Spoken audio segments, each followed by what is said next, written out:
So, what are you trying to teach your students when they come here? First, before everything, is to think, is to develop critical thinking, because drawing is the analytical tool.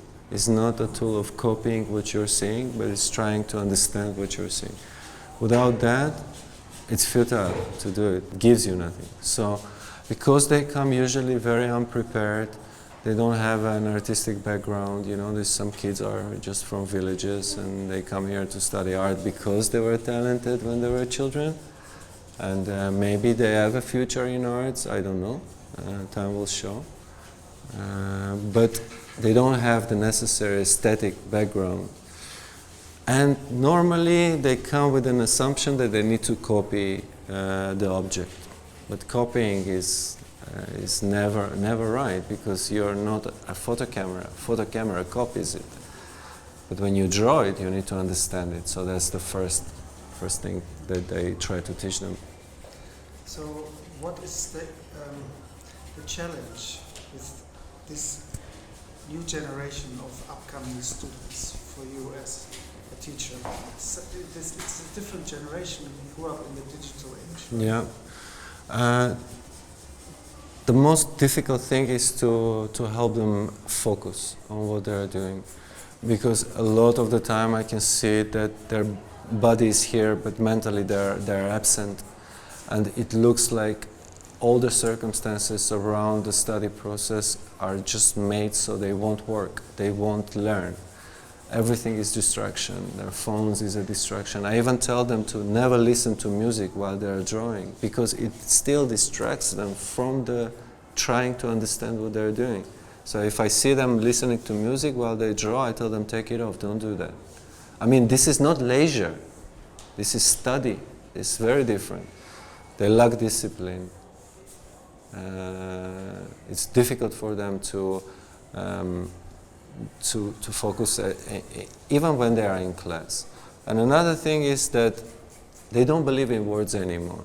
The false promises, everything that was said, it turned out to be a bunch of lies. If you are a teacher, they need to believe that you can do it yourself. So the first thing that they do, they test you. They ask you, okay, show me. If you can prove them that you live by the words that you are saying, this is not a demagoguery, you know, you are not just saying empty things. You believe and live by these rules, then they'll follow you to the end. But once you sleep, once they feel that, you know, you are just saying things, but you are not able to deliver it yourself, that's it. You discredit yourself in their eyes, and they won't believe you anymore. It's the same thing in everywhere, I think. It's not just in an art school. It's a parent-children relationship is basically the same as well. So what has changed since last year? What is the value of cultural education today in Armenia, and what is missing? I'll speak plainly. The education system in this country went kaput. It's kaput. It's done. And there are a few reasons for it. The older generation that was educated in Soviet Union is no more. They all died out, became too old. The generation that came after them doesn't even know enough to teach these kids. So you end up with the system that cannot produce results anywhere near the necessary.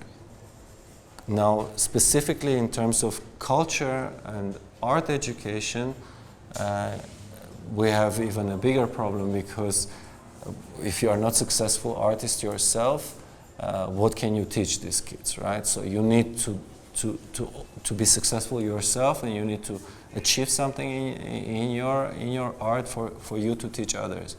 And even if you are a successful artist or painter, does not necessarily mean that you are a good teacher. These are two very different things. Teacher needs to be able to motivate. Teacher needs to be able to light a spark in them.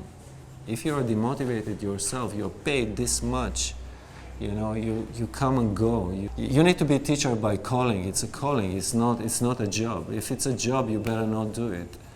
My father was a teacher. I have this from him. I guess it's in genetics that is also has so much power, on me. But my father was a teacher in a true sense of the word. It was a calling for him. And 99% of teachers that I know personally is a job that pays very little. So they don't have any, real motivation. It's a charity to teach here, but it doesn't matter. I don't come here for the money.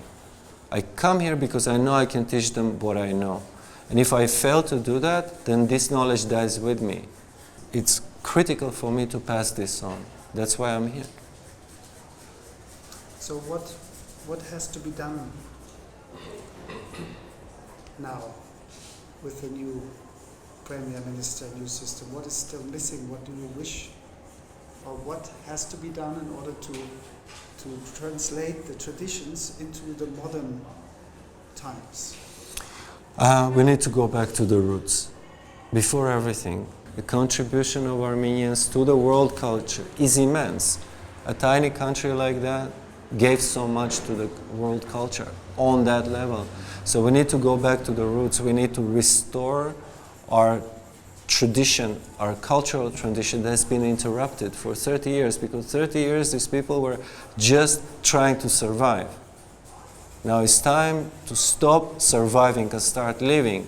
And it's time to bring here people that studied abroad, that went to good schools, that can come now and bring a fresh energy into the teaching process, into a study process. Unfortunately, I see next to nothing done in that direction. Culture needs to come from a root. It's a tree.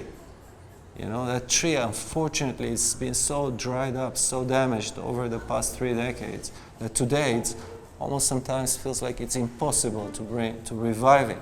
But I know we can, because they're here. These kids are our future. So we need to invest everything in them. Number 1 on their list must be education. So that's all there is to it.